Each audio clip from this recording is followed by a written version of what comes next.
சின்னம் திருவழியில் பரிசோதித்தேன். ஆதவனின் தோன்றி இந்த அக்னியானை வைத்தான் பெரிய பெண்ணாக பருவமடைந்தேன். அதே அக்னியானை இந்த அக்னியானை எடுத்து முடித்தினால்தான் உண்மையான தாய் என்று என் மகன் கர்ணன் நம்புவான். இப்பொழுது அந்த அக்னியானை இப்பொழுது எடுத்து முடித்துக் கொள்கின்றேன்.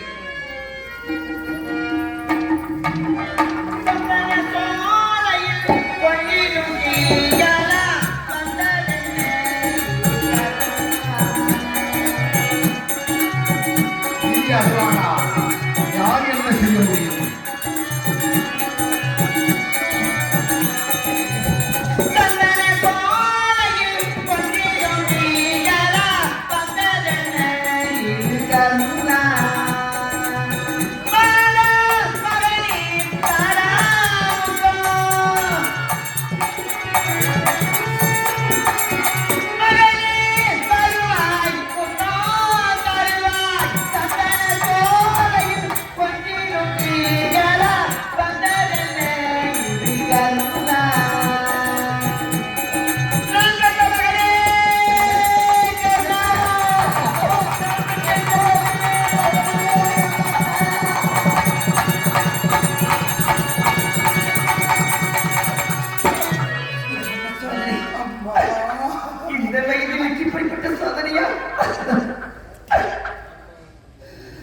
அம்மா மகளே, என் செல்லமே,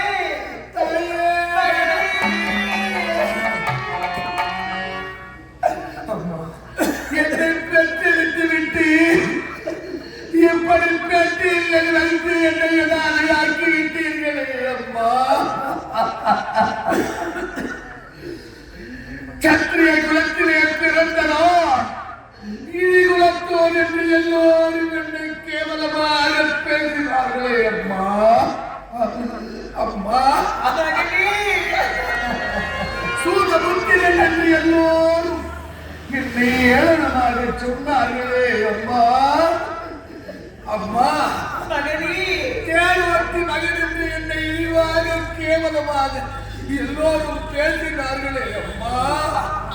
ஒரு உயர்ந்த பட்டத்தை அழுதி ராஜ மாதாவின் வயிற்றிலே பிறந்ததோ இதுவே நான் ஒரு சத்திரியன்.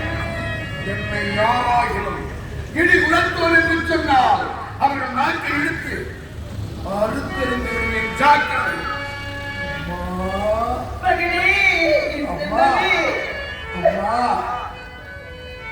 நான் குழந்தையாக இருக்கும் பொழுது எனக்கு தாய்ப்பால் கொடுத்ததில்லை அம்மா. நீங்கள் பிறந்த மேலோடு நான் பெட்டியில் கிடந்தேன் என்று என் வளர்ப்பு தாய் சொன்னார்கள் ராதை.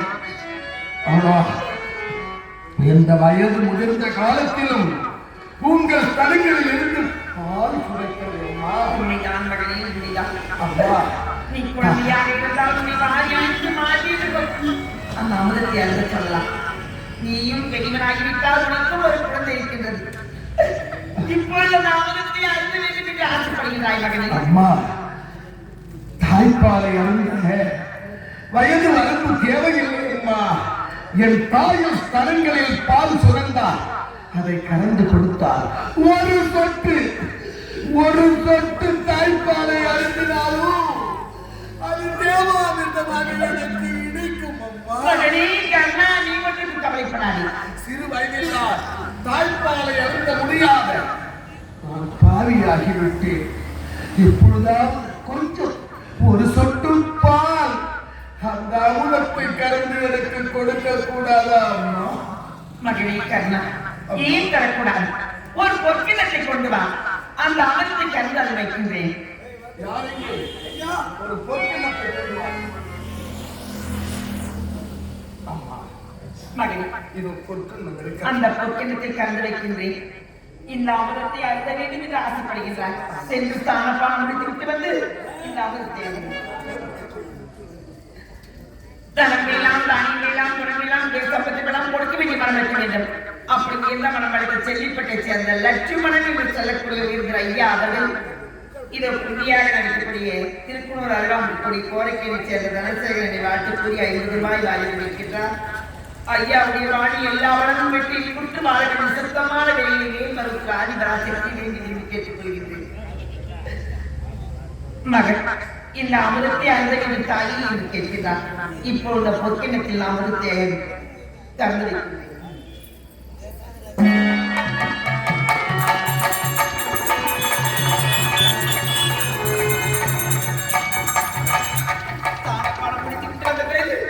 இந்த அமிர்தத்தை அருந்தகின்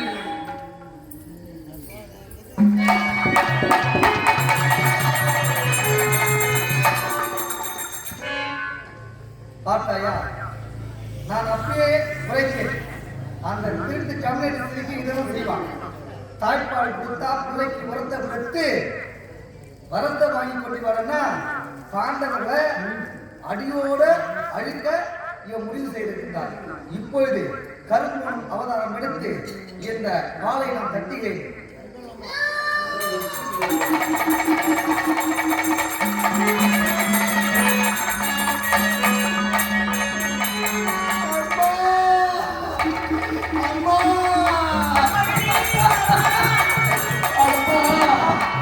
பார்த்தீர்களா அம்மா?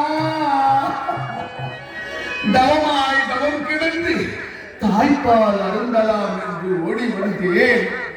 ஆனால் ஏதோ ஒரு கரும்பூனை இது நாள் வரையிலும் அந்த பூனை என்ற அரண்மனையில் நான் கண்டது கிடையாது. அந்த பாலை உருட்டி விட்டதை நான் ஓடி வந்தேன். என்னை பார்த்து முறைத்து விட்டு போகிறது அம்மா. அது திட்டம் போட்ட பூனை, புடியை கெட்ட பூனை. அந்த பூனை குட்டி தேவலாம் போயிடும். அந்த பூனை என்ன செய்யும்? அதற்கு ஏன் சாபம் கொடுக்கிறீர்கள்? தாய்ப்பால் போனால் போகிறது. அந்த தாய்ப்பாலில் அருந்துவதற்கு சிறு வயதிலேயே அருகதை இல்லாத எனக்கு இந்த வயதில் நான் ஆசைப்பட்டது நான் செய்த குற்றம். சரியம்மா, தாய்ப்பால் தான் இந்த எளியவனுக்கு கிடைக்கவில்லை. உங்க கையால ஒரு வாய் சோறு போடுங்களம்மா. சோறு ஊட்டினான் அதுவே எனக்கு தேவம். மட்டுமல்ல, அந்த தேசத்திலே ஒற்றை காத்தாடி போல் வாழ்ந்து வருகின்றார். உன்னுடன் பிறந்தவர்கள் ஒருவர் அல்ல, இருவர் அல்ல, ஐவர் ராஜாக்கள். ஐவர் ராஜாக்கள் யார் அம்மா? அது தர்மன், பீமன், அர்ஜுனன், நகுலன், சகாதேவன்.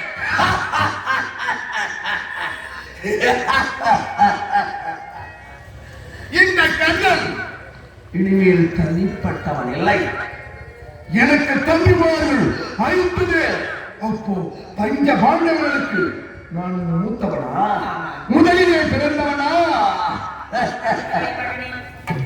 ஐவர் ராஜாக்களை காலால் இவனை கையால் செய்து காத்து கிடக்கிறார்கள். மகனை காத்து கிடக்கிறார்கள். தருமன், வீமன், அர்ஜுனன், நகுலன், சகாதேவன்.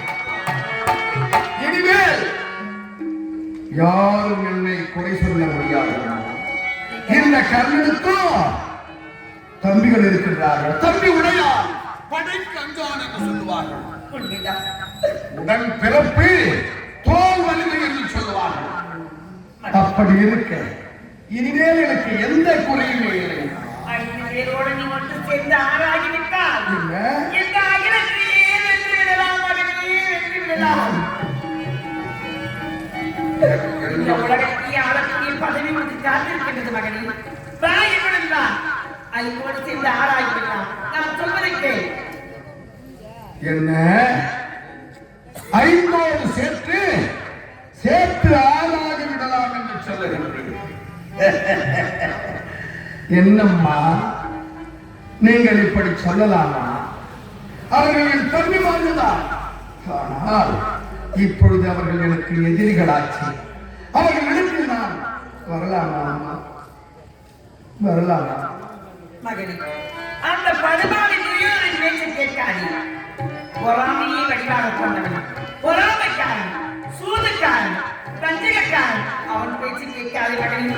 உன் தம்பிமார் பக்கம் வந்து நான் சொல்வதை கேள். அம்மா, என்னை பற்றி எது வேண்டுமானாலும் பேசுங்கள்.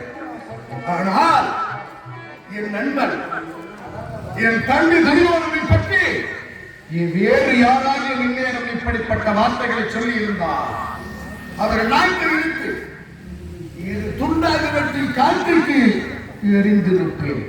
அம்மா, இப்படி சொல்லுகிறேன் என்று என் மேல் கோபம் கொள்ளாது. அவன் சாதாரணப்பட்டவன் இல்லையம்மா, அவன் சாதாரணப்பட்டவன் இல்லையம்மா. அவன் எப்படி ஏற்பட்டவன் தெரியுமா? ஒரு காலத்திலே சிலம்பு கூட பயிற்சி கௌரவர்களுக்கும் பாண்டவர்களுக்கும் அனைத்து வித்தைகளையும் கற்றுக் கொடுத்தார் துரோணாச்சாரி கிருபாச்சாரி அவர்கள். ஆனால் அந்த வித்தைக்கு வில் அரங்கேற்றம் என்பது அரங்கேற்றம் வைத்தார்கள். சிலம்பு கூட பயிற்சி. அங்கே பாண்டவர்களும் கௌரவர்களும் தாங்கள் கற்ற வித்தைகளை காட்டி இதிலே சிறந்த வீரன் யார் என்று தேர்ந்தெடுத்தார்கள். அந்த சமயத்திலே தன்னுடைய வித்தைகளை எல்லாம் காட்டி நின்றான் அந்த அர்ஜுனன். நான் கூட்டத்திலே மக்களோடு மக்களாக நின்றிருந்தேன். எனக்கு உள்ளம் துடித்தது. இவனெல்லாம் ஒரு வீரனா? இப்பேற்பட்ட சபையிலே இவனை விட வேறு யாரும் ஆளில்லை என்று சொல்லுகின்றார்களே, அப்படி துடித்தது என் உடம்பெல்லாம். என்ன செய்வேன்? ஒரு மான்குட்டி எப்படி துள்ளி எகிரி குதிக்குமோ அதுபோல பொதுமக்கள் அமர்ந்திருந்த சபையில் இருந்து அந்த சிறப்பு கூட பயிற்சி வேலையில் எகிரி குதித்தேன். நிறுத்துங்கள். இந்த அஸ்தினாபுரத்திலே, இந்த உலகத்திலே இவன் செய்து காட்டியதுதான், இந்த அர்ஜுனன் செய்து காட்டியதுதான் பிரம்மாதம் என்று சொல்லாதீர்கள். இவரை விட வீரர்கள் இந்த பூமியிலே யாரும் இல்லை என்று சொல்லாதீர்கள். இதோ கர்ணன் நான் இருக்கிறேன். இவனை விட திறமையாக அனைத்து வித்தைகளையும் காட்ட முடியும். அப்படி இவனை விட திறமையாக நான் இந்த ராஜபேட்டையிலே திறமையாக என் வித்தைகளை காட்டுகிறேன். நீங்கள் அனுமதித்தால் அப்படி என்று நின்றேன். ஏன்? நான் ரிஷி பரசுராமனிடத்திலே வில்வித்தை கற்றவன். நானும் சாதாரண குருவிடத்திலே கற்கவில்லை. அதனாலே அவனை விட நான் சிறந்தவன் என்று நிரூபிக்க முடியும் என்ற தைரியத்திலே என் வித்தையிலே நான் வித்தை கற்றதிலே சிறந்தவன் என்ற உண்மையிலேயே நான் அப்படி கூறினேன். ஆனால் அங்கிருந்த எல்லோரும் கை கட்டி ஆர்ப்பரித்தார்கள். துரோணாச்சாரி எழுந்தார். ஏய், நீ யார்? என் பெயர் கர்ணன் என்றேன். உன் தாய் பெயர், உன் தந்தை பெயர் உனக்கு தெரியுமா? தாய் தந்தை தெரியாத தனியலை நீ. கேவலம் தேர்வெட்டி வளர்த்தெடுத்த பிள்ளை. இழிகுணத்தோம் சூத முத்திரன். நீயா ராஜன் குமாரர்களிடம் வந்து போட்டி போடுவது என்று என்னை கேவலமாக தடுத்து நிறுத்தினார்கள் அம்மா. அங்கிழந்த செந்தாமரை போல் இருந்த என் முகம் வாடி வதங்கி கருகருத்து தலை குளிர்ந்து வெட்கப்பட்டு வேதனைப்பட்டு உள்ளம் துடித்து அப்படியே தலை குளிர்ந்து விட்டேன். கண்ணீர் மல்க விட்டேன் அம்மா. அந்த சமயத்திலே ராஜபேட்டையிலே தாங்களும் அமர்ந்திருந்தீர்கள். கர்ணன் சூதமுத்திரன் அல்ல, இடிகுலத்தோன் அல்ல. நான் பாண்டவருக்கு முன்பெற்ற செல்வம். அப்படி என்று தாங்கள் ஓடி வந்து என் அவமானத்தை போக்கி இருந்தால், ஒரே ஒரு வார்த்தை சொல்லி இருந்தால் என் வாழ்க்கையும் சிறப்பாக அமைந்திருக்கும். என் மானமும் அங்கே போகாமல் இருந்திருக்கும். ஆனால் தாங்கள் மௌனமாகத்தானே அமர்ந்திருந்தீர்கள். ஆனால் அந்த சமயத்திலே என் நண்பன் என் தங்கி துரியோதனன் எழுந்தார். ராஜ சமூகத்திலே வந்தான். ஏன் அர்ஜுனனை இல்லை, இந்த உலகத்தில் யாரும் இல்லையா? அப்படி என்றார். என்ன கர்ணன் போட்டியிலே கலந்து கொள்ள வேண்டும் என்றார். அப்போ துரோணாச்சாரிய பண்டிதர் குரு பெரியவர் என்ன சொன்னாங்க தெரியுமா? ஒரு ராஜகுமாரனை ஒரு மன்னனை எதிர்க்க வேண்டுமானால் ஒரு மன்னன் தான் எதிர்க்க வேண்டும், இழிகுலத்தோர் அல்ல என்று மறுத்துவிட்டார். உடனே குதித்தெடுத்தான் என் நண்பன் துரியோதனன். அதே இடத்திலே அரியாசனத்தை வரவழைத்து இப்பொழுது அவரை 56 தேசங்களில் எந்த நாடு அரசன் இல்லாமல் இருக்கிறது என்று சொல்லி கேட்டார். அங்க நாடு என்று சொன்னார். அதே இடத்தில் என்னை உட்கார வைத்து எனக்கு பூர்ண கும்ப மரியாதை செய்து எனக்கு பட்டாபிஷேகம் செய்து மணிமுடி சூட்டி இன்று முதல் கர்ணன் என் நண்பன் என் உடன் பிறந்தவன், இவனை அங்க தேசத்திற்கு அரசனாக்குகிறேன். அப்படி என்று இந்த மணிமுடியை எனக்கு சூட்டினான். அம்மா, அப்பேற்பட்ட நண்பன் யாரும் என் அவமானத்தை துடைக்கவில்லை. அன்று என் நண்பன் தான் துரியோதனன் தான் எனக்கு இப்படிப்பட்ட ஒரு வரத்தை கொடுத்தார்.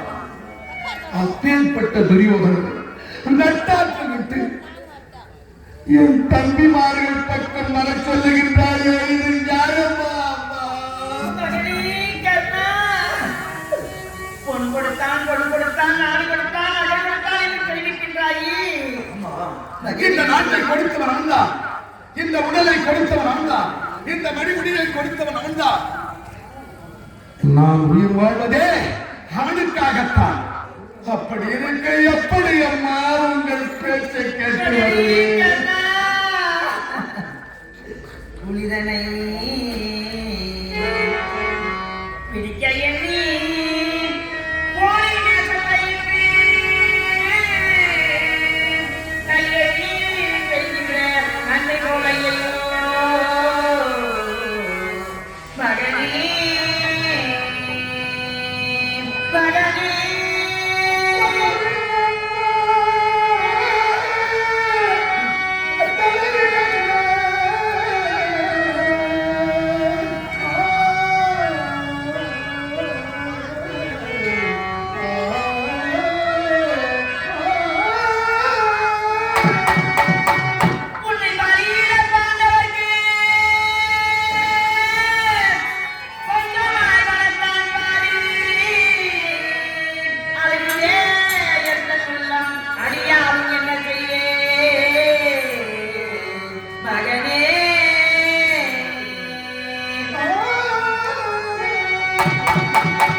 பாண்டவன் என்னும் புலி பிடிப்பதற்காக அந்த படுகாதி துரியோதனன் உன்னை வழிகளாக்கி விட்டான் மகனே, வழிகளாக்கி விட்டான் மகனே.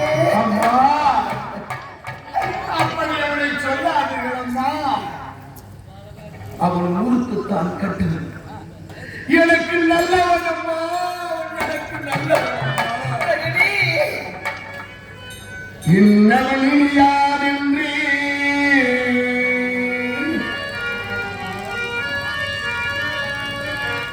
இன்னவனில் யார் என்று யாவரும் அறியா என்னை அந்த மன்னவன் திருதராட்டிதம் மகன் என்று வளர்த்தாரம்மா.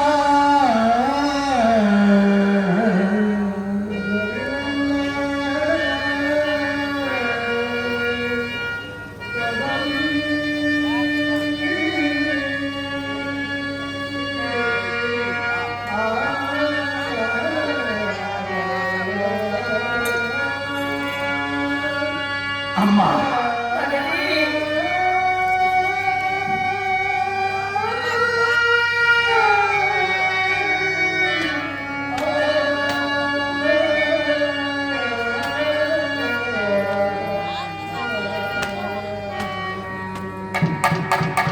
அம்மா, நான் முட்டி போட்டு தட்டி தவழும் பருவம். எப்பொழுது பார்த்தாலும் என் தந்தை பக்கத்திலேயே நான் இருக்கிறான், ராதேயனிடத்தில். அப்படி இருக்கின்ற சமயத்திலே தேவ் சர்ப்பனிடும் வேலை அரண்மனையிலே நடந்து கொண்டிருந்ததா. ஆனால் அந்த சமயத்திலே என் தந்தை என்னை அழைத்துக் கொண்டு போய் தேர் செப்பனிடும் இடத்திலே என்னை விட்டுவிட்டு அவர் அதை மேற்பார்வை பார்த்துக் கொண்டிருந்தார். அந்த சமயத்திலே சிறு குழந்தையாக அழகாக இருக்கின்ற சமயத்திலே அங்கிருந்த பெண்கள் எல்லாம் என்னை தூக்கி கொஞ்சி குழாவி அரண்மனைக்கு உள்ளே தூக்கி கொண்டு போய்விட்டார்கள். என்ன குழந்தைகள் இல்லாத அரண்மனை. அப்படி இருக்கின்ற சமயத்தில் திருதராட்டின மகாராஜனுக்கு ஏன்னா 2 கண்ணும் தெரியாது. அவர் 32 கவளம் சாப்பிடுவார். ஒரு கவளத்திலே, அதாவது ஒரு களையத்திலே ஒரு பிடி அள்ளி எடுத்து சாப்பிட்டால் பிடி அள்ள முடியாது. அந்த மீதி இருக்கிற சாதம் எல்லாம் புழுவாய் போய்விடும். அந்த களையத்தை தள்ளிவிட்டு மறுபடியும் இன்னொரு களையத்தை கொண்டு வந்து வைப்பார்களாம். அதுல ஒரு பிடி அள்ளி சாப்பிடுவார். மறுபடி எல்லாம் அந்த சாதங்கள் எல்லாம் புழுவாய் போய்விடும். இப்படியாக அவர் தினந்தோறும் உண்பவர்களுக்கு அப்படி இருக்கு. அங்கே என்னை சிறு குழந்தையாக இருக்கும் பொழுது அவர் சாப்பிடும் இடத்திலே காரிகள்லாம் விட்டு அவருக்கு பணிவிடை வேலைகள் செய்யும் சமயத்திலே அவர் சாப்பிட்டு வைத்தாரே ஒரு மீதி இருந்த புழுவாக மாறி இருந்த கலை, அந்த கலையத்தை குழந்தையாக இருந்த நான் தவழ்ந்து கொண்டே போய் கையை வைத்து துழாவினேன். அப்படி துழாவிய உடனே அதில் இருந்த சோறு, அந்த சாதம் எல்லாம் புழுவாக இருந்தது. மறுபடியும் சாதமாக மாறிவிட்டதாம் தாயே. அங்கிருந்த பெண்கள் என்ன இது ஆச்சரியமா? தாதி பெண்கள் எல்லாம் இந்த குழந்தை வந்து கைவிட்ட உடனே புழுவாக இருந்த சாதம் மறுபடியும் சாதமாக மாறிவிட்டதே என்று முணுமுணுத்தார்கள். என்ன ராஜா பேச முடியாது. திருநாட்டு மகாராஜன் பார்த்தார். ஏமா என்ன முணுமுணுக்கிறீர்கள் என்று கேட்டார். நடந்ததை சொன்னார்கள். அப்படியா, அடுத்த கலையத்தை கொண்டு வாருங்கள் என்றார். அடுத்த கலையத்தை கொண்டு வந்து இப்படி சாதம் அள்ளி சாப்பிட்டாராம். மறுபடி புழுவாக மாறுந்தாலே வழக்கமாக அது புழுவாக மாறவில்லையாம், சாதமாகவே இருந்ததாம். அந்த பெண்கள் எல்லாம் மகாராஜா இந்த சிறு குழந்தை கேரோட்டி மகன் இவன் வந்து கை வைத்த உடனே தாங்களுக்கு இருந்த குற்றம் போய்விட்டது, சாதம் போய்விட்டது. நீங்க கை வைத்து சாப்பிட்ட பிற்பாடு சோறு சோறாகவே இருக்கிறது, புழுவாக மாறவில்லை. அப்படி என்று சொன்ன உடனே எங்கே அந்த குழந்தை என்று என்னை வாரி கட்டி தழுவி முத்தமிட்டு என் கலைய புழுவை நோக்கிய கண்ணா என்று எனக்கு பேர் வைத்து வளர்த்தாரா. அன்றிலிருந்து பேருக்குத்தான் நான் தேர்வட்டி மகன். வளர்ந்ததெல்லாம் திருவிழாட்டு மகாராஜா அவருடைய அரண்மனையில். நான் தேர்வட்டி மகன் என்று இல்லையாவது கேவலமாக பார்க்கவில்லையம்மா. இன்னவன் இனியான் என்றே யாவரோ அறிந்தார் என்னை. அந்த மன்னவன் திருதலாட்டிதன் மகன் என்று வளர்த்தான் அம்மா. அம்மா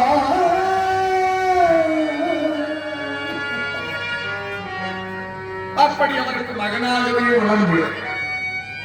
என்ன, நான் பிறக்கும் போதே ஒரு குண்டலத்தோடு தான் பிறந்தேன். ஒரு குண்டலமும் சதை தசையானையான குண்டலம். என்னடா இது, இந்த குழந்தை ஏதோ தெய்வாம்சம் பிறந்த குழந்தையாக இருக்குமோ, காலிலே குண்டலம் அணிந்து கொண்டே வருகிறதே அப்படி என்று என் தந்தை பொற்கொள்ளரை அழைத்து இந்த குண்டலம் எப்படி இருக்கிறதோ அது மாதிரி இன்னொரு குண்டலம் தங்கத்தால் செய்து போட்டார்கள். இந்த காதுக்கு கர்ணம்னு பேர், சமஸ்கிருதத்திலே கர்மம். அந்த காலத்துல காதல் விழாவுக்கு கர்ணபூஷணம் சொல்லுவாங்க. காது குத்து, என்ன காதுக்கு பேர் கர்ணம். ஒரு காதிலே ஒரு குண்டலத்தோடு பிறந்ததால் என் தந்தை எனக்கு கர்ணன் கர்ணன் என்று பெயர் வைத்தார்கள் என்று சொல்லுவார்கள். இப்படி பிறந்து தேரோட்டி மகனாக வளர்ந்து அரசனிடத்திலே வாழ்ந்தாலும் என்னை தேரோட்டி தேரோட்டி தேரோட்டி மகன் என்று எல்லோரும் கேவலமாக பேசினார்கள், ஏசினார்கள். தூற்றுவார் தூற்றலும் போற்றுவார் போற்றலும் இந்த உள்ளத்திலே கிடந்தது. ஆனால் எங்கே என்னை என் தம்பிமாரிடம் அழைக்கு, அவர்களிடம் வந்துவிடு அப்படி என்று சொல்லுகிறீர்களே, இது நியாயமா அம்மா? நியாயமா அம்மா? இந்த உலகத்தை ஆளக்கூடிய பதவி உனக்கு காத்திருக்கின்றது மகனே, காத்திருக்கின்றது. அதனால் நான் சொல்கின்றேன், என்னுடன் வந்துவிடு மகனே, வந்துவிடு. தார்மணி பொறுக்கி கோர்த்தா,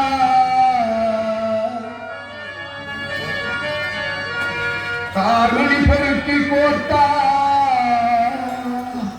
தையலை நான் தருவேன்.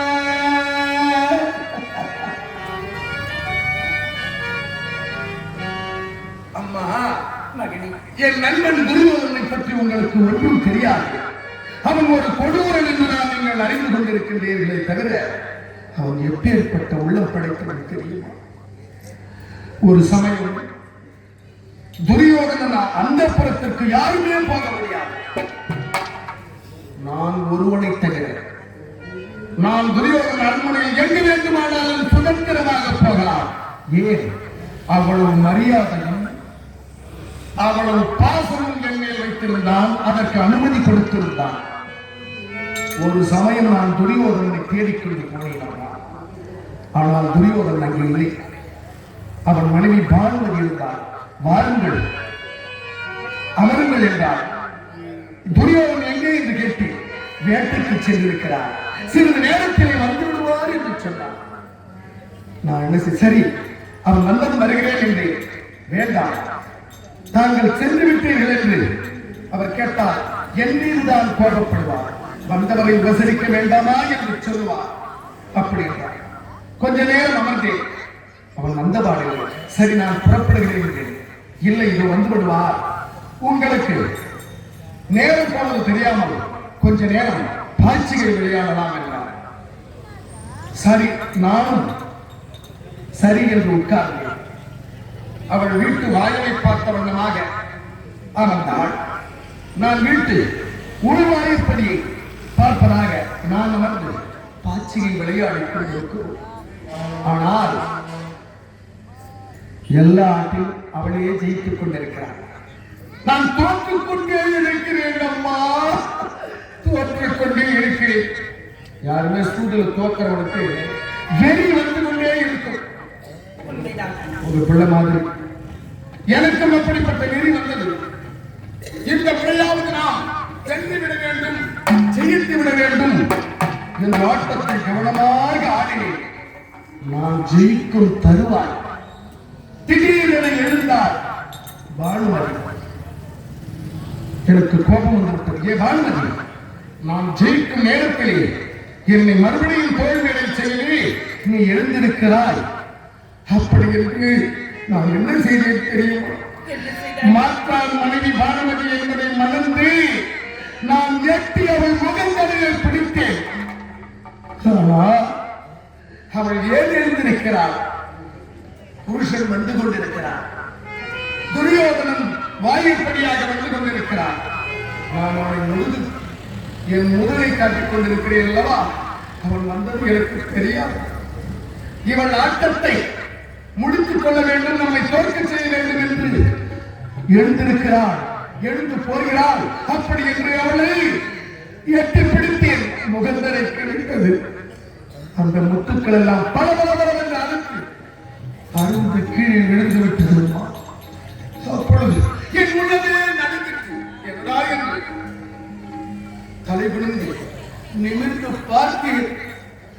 துரியோதனன் எதிரே நின்று கொண்டிருக்கின்றார். அம்மா, அப்போ என் உள்ளம் எப்படி இருக்கும்? வெளுத்து போய்விட்டேன். என் உடல் நடுங்குகிறது, உடம்பெல்லாம் துடிக்கிறது. மாற்றான் மனைவியை கைப்பற்றி இழுத்திருப்போமே என்று நான் அந்த முகந்தலையிலே இழுத்த முத்துக்கள் கீழே சிதறி கிடக்கின்றன. அது மட்டுமல்ல, ஆனால் துரியோதனன் என்ன செய்கிறார் தெரியுமா? சிரித்துக் கொண்டிருக்கிறார். நான் அழுது கொண்டிருக்கிறேன். கீழே சிறந்து சிதறி கிடந்தது முத்துக்கள். ஆனால் அவன் முகத்திலே, அவன் முகத்திலே வாயிலே பல்முத்துக்கள். என் கண்களிலே கண்ணீர் முத்துக்கள். இதை எழுதினாரே வில்லிபுத்தூரா, அவருடைய சொல் முத்துக்கள். இதை பார்த்தவுடன் துரியோதனன், அண்ணா ஏன் பதக்கப்படுகின்றேன்? உங்களை பற்றி எனக்கு தெரியாதா? உங்களை பற்றி எனக்கு தெரியாதா? பதட்டப்படாதீர்கள் அண்ணா. இல்லை துரியோதனா, நான் தெரியாமல் உணர்ச்சி வசப்பட்டு ஆடும் ஆட்டத்திலே இப்படி தவறு செய்து விட்டேன், என்னை மன்னித்து விடு என்றேன். ஆனால் அவர் என்ன சொல்ல, அண்ணா நீங்கள் இந்த தவறு செய்வது ஏன் பானுமதி, நீ ஆட்டத்திலே பாதி ஆட்டத்திலே அவர் வெற்றியறின் நேரத்திலே எழுந்தது தவறு. உட்கார்ந்து அவரோடு அந்த ஆட்டத்தை ஆடி முடித்து விடு அப்படி என்றார். என் உள்ளம் நடுங்கியது. இருந்தாலும் அண்ணா, உங்கள் மேல் கோபம் எனக்கு இல்லை. கோபம் இருந்தா என் உடம்பு உங்களை மாதிரி படபடக்கும். தோபா சாதாரணமாக இருக்கிறேன். இதோபா, அப்படி நீங்கள் என்னை நம்பவில்லை என்றால் இந்த முத்துக்களை கோர்க்கவோ சேர்க்கவோ கார்மணி பொறுக்கி கோர்த்தா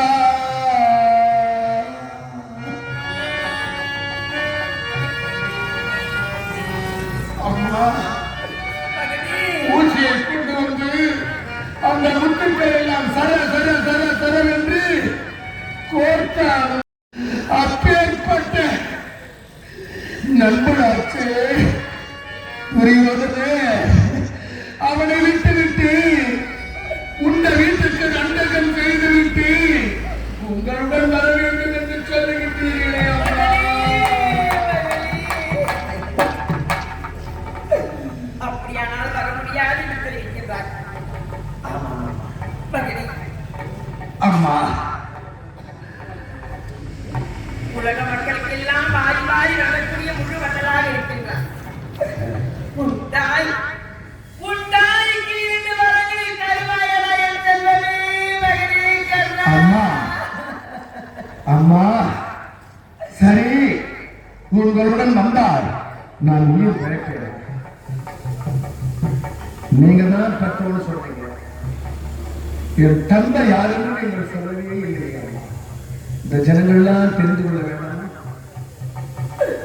அந்த ஆதவன் தான் தந்தை. ஆதவன், ஆதவன் என்றால் இந்த உலகத்தில் எல்லாம் ஒளிவு சக்தி சூரிய தேவனா? அவருடைய அருளால் தான் பிறந்தாய் மகனே. சூரிய குமாரன் இந்த கர்ணமகா ராஜன். இப்போ துரியோதன பக்கம் இருக்கிற 90ஓட தூரம் பேரும் சொல்லுவாங்க. அது மாதிரி அவர்கள் 100 பேர். அந்த 100 இருந்தாலும் நான் உயிரோடு இருக்கலாமா? நான் உயிரோடு இருப்பேனாமா? ஒருவேளை என் தம்பிமார்கள் 5 பேர், அந்த 5 பேரோடு நான் இந்த பேச்சு கேட்டு சேர்ந்து விட்டால் இந்த அகிலத்தையே நின்று விடலாம் மகனே. அந்த 6ஆக இருந்தால் நான் உயிரோடு இருக்கலாமா? ஆரிலும் சாவு உண்டு,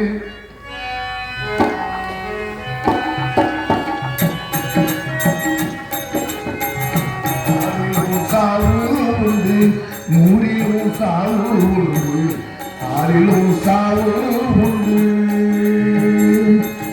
அம்மா அம்மா,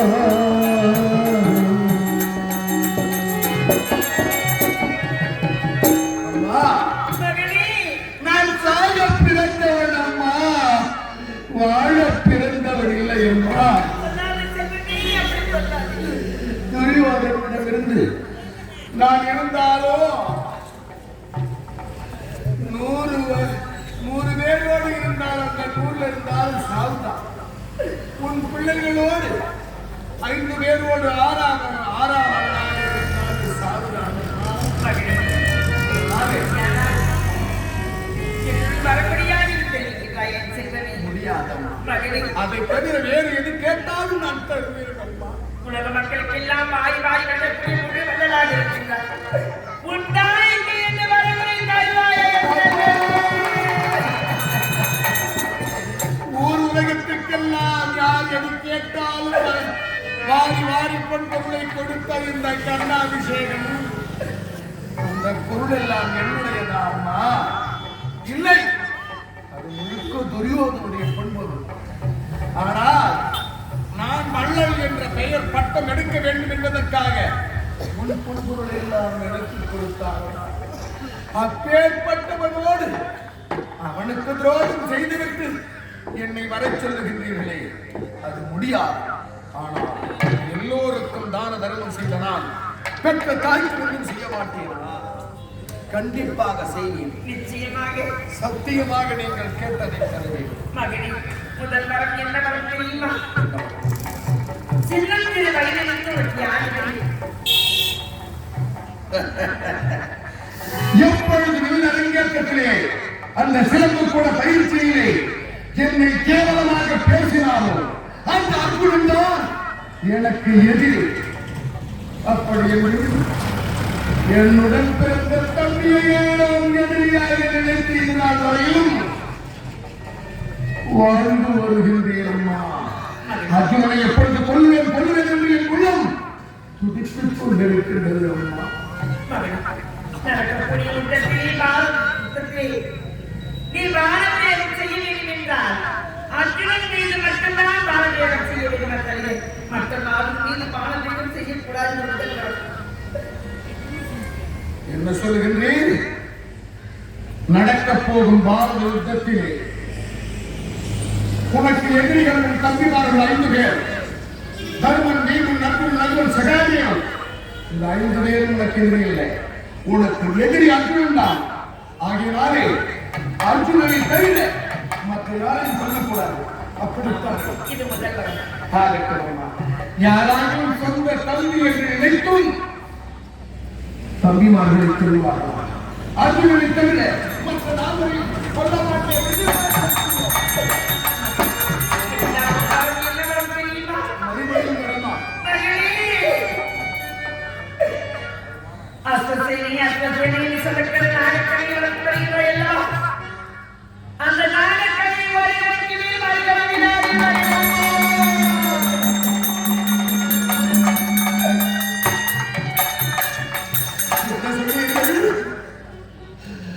அஸ்வசேனா நாடக்கணியை ஒரு கடைக்கு மேல் வருகிறது விடக்கூடாது.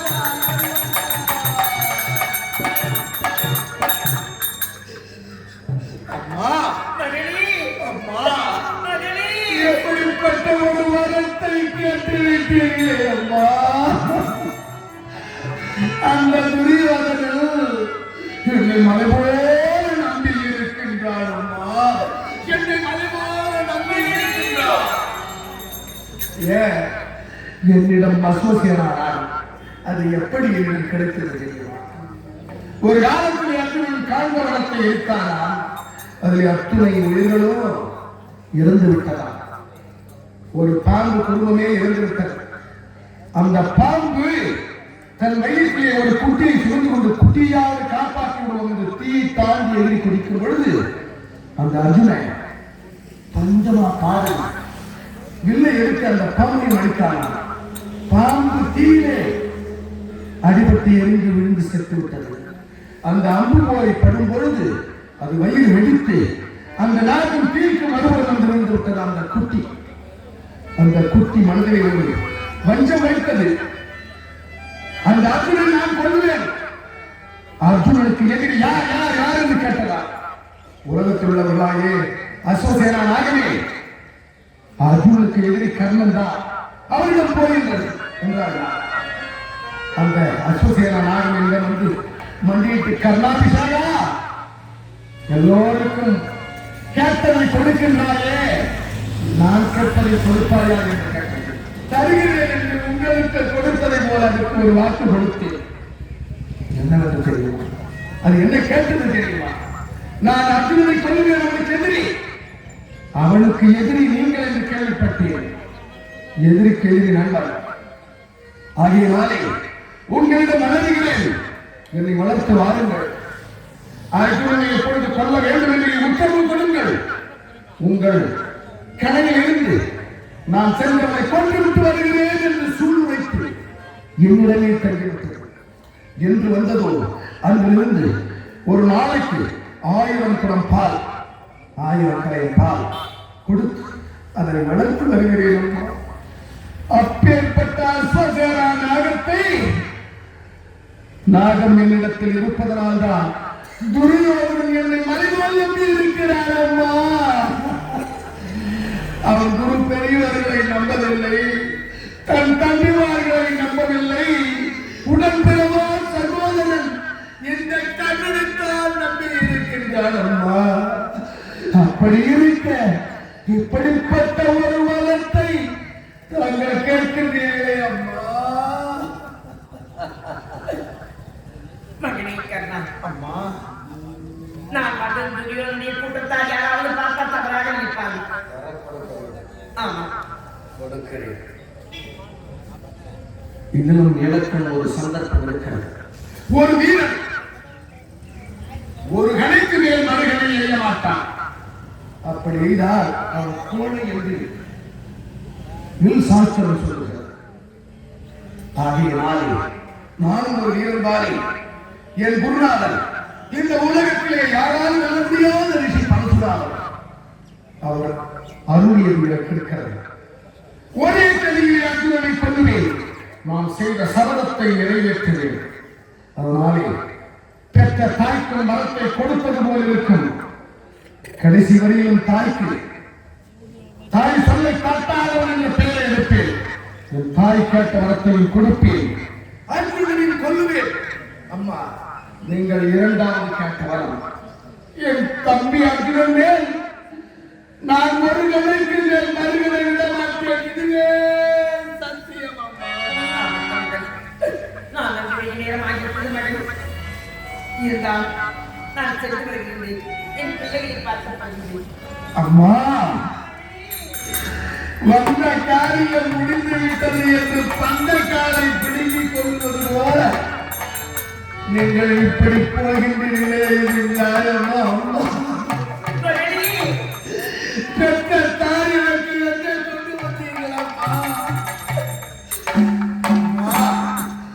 அம்மா, உன் மகன் யாரிடமும் கையேந்தாத கண்ணன் எல்லோருக்கும் கொடுத்தால் பழப்பட்டு, ஆனால் முதல் முறையாக தங்களிடம் கையேந்துகிறேன். இதிலே நான் வெட்கப்படவில்லை. பெற்ற தாயிடத்தில் ஒரு மகன் கையேந்துவது ஒன்றும் வெட்கக்கேடு. அம்மா, என்னிடம் இருந்து வரம் பெற்றீர்கள். இந்த ஏழைக்காக, இந்த எளியவனுக்காக, நீங்கள் சுமந்து பெற்ற பாலனுக்காக தாங்கள் 2 வரம் கொடுக்க வேண்டும் அல்லவா?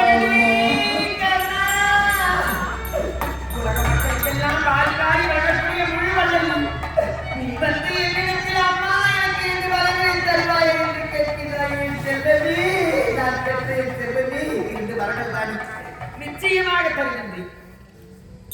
என்ன வரம் தெரியுமா அம்மா? முதல் வரம் என்ன வரம் மகன்? என்ன வரம் தெரியுமா? இப்போ எங்க போகிறீர்கள்? நேராக செல்வி. மகனே கர்ணா, வீணா, அர்ஜுனா, நகுலா, சகாதேவா, உங்களுக்கெல்லாம் இந்தி பிரதமன் யார் தெரியுமா? அந்த குந்தி வயிற்றில் பிறந்தவன், அங்கு தேசத்தை ஆளக்கூடிய கொடைவர்கள் கர்ண மகாராஜன். உன் அண்ணன் என்று தெரிவிப்பேன் மகனே, உன் அண்ணன் என்று தெரிவிப்பேன். அப்படி உன் பிள்ளைகளிடம் அவர்களுக்கு மூத்த அண்ணன் நான் தான் என்று நீங்கள் சொல்லக்கூடாது. அது முதல் வரம். ஏன் தெரியுமா? என் மகனே, அவர்களுடன் பிறந்த அண்ணன் கண்ணன் என்று சொன்னார். அப்படி தெரிந்தால்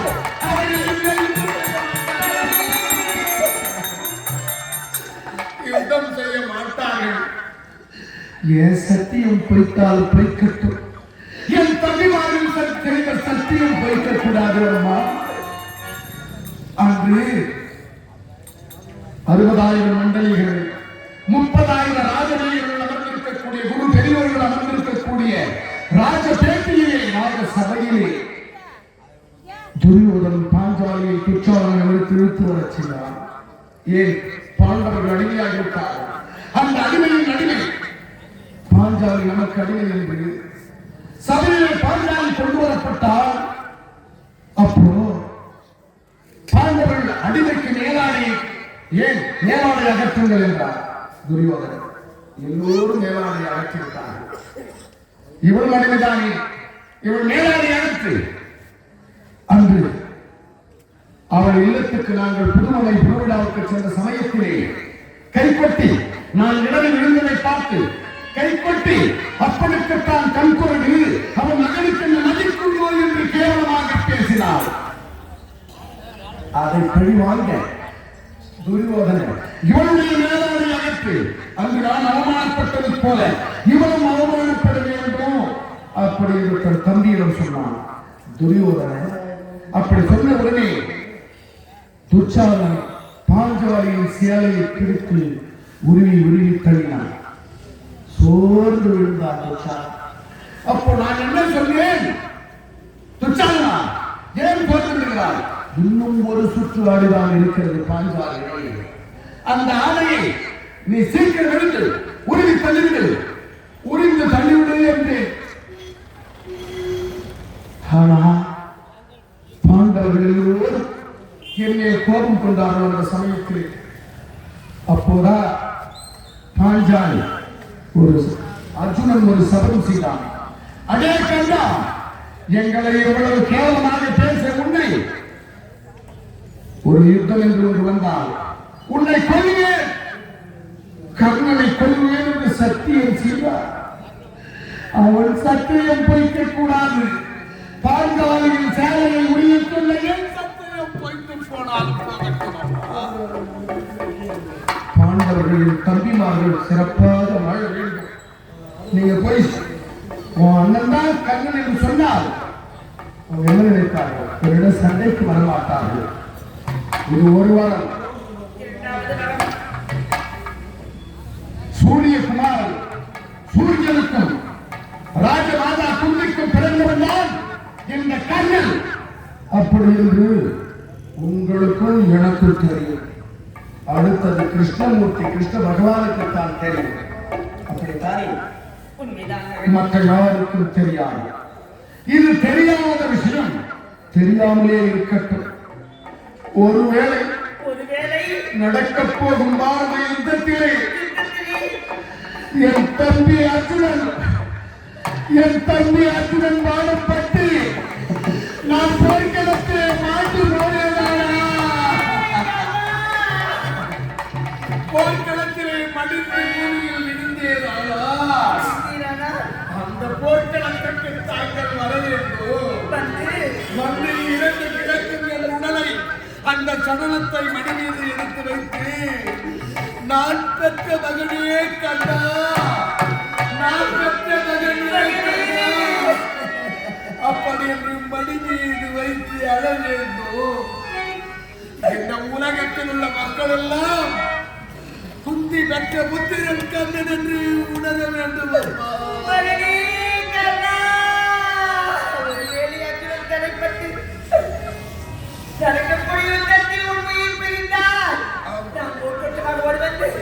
இந்த புத்தி வைத்து புத்தி பிறந்த கண்ணா என்று வரவேற்று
பேரன்பு கொண்ட பெரியவர்களே, தாய்மார்களே, நாடக கலாரசி பெருமக்களே, விழுப்புரம் மாவட்டம் வாழும் வட்டம் எறையூர் கிராமம் ஸ்ரீ முத்தமிழ் நாடகம் எங்கள் முத்தமிழ் நாடக நிறுவனத்தில் இன்று இரவு நடைபெற்ற நாடகம் தானாசுர கர்ணன். கண்ணனும் குந்தியும் குந்தியும் கர்ணனும் என்று சொல்லக்கூடிய இந்த நாடகம் இத்துடன் நிகழ்வுகிறது. இந்த நாடகத்தை ஆடினேன் பாடினதேன் கண்ணால் பார்த்தவர்களும் காதால் கேட்டவர்களும் சாலோக சாமிவ சாலோக சாயுச்சும் என்று சொல்லக்கூடிய 4ஆம் பகுதி அடைய வேண்டும் என்று இறைவனை பார்க்கிறது. மேலும் இன்று இரவும் எங்கள் வந்தன உற்சாக நாடகம் இதே போன்ற வேளையிலே நடைபெறும் என்பதை மிக மகிழ்ச்சியோடு தெரிவித்துக் கொண்டு உங்களுடன் பிரியாளர்கள் நன்றி, வணக்கம்.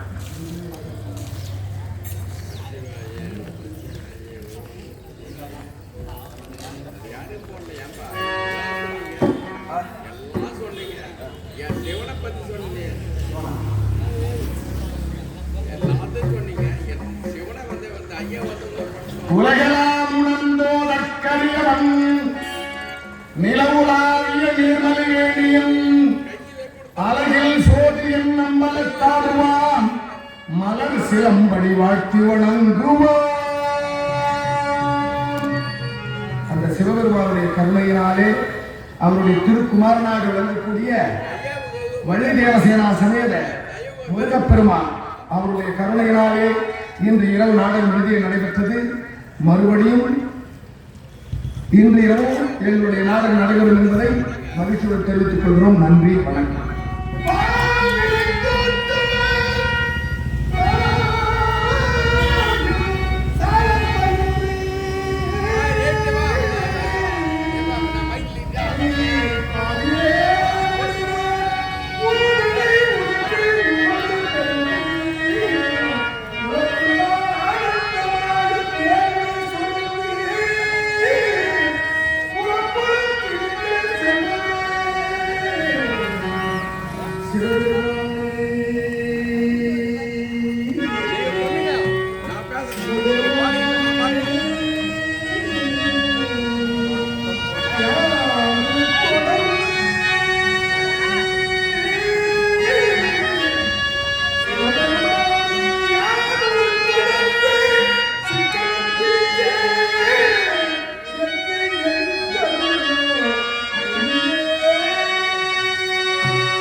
நான் ஓட கண்டேன். இவன் ஐயா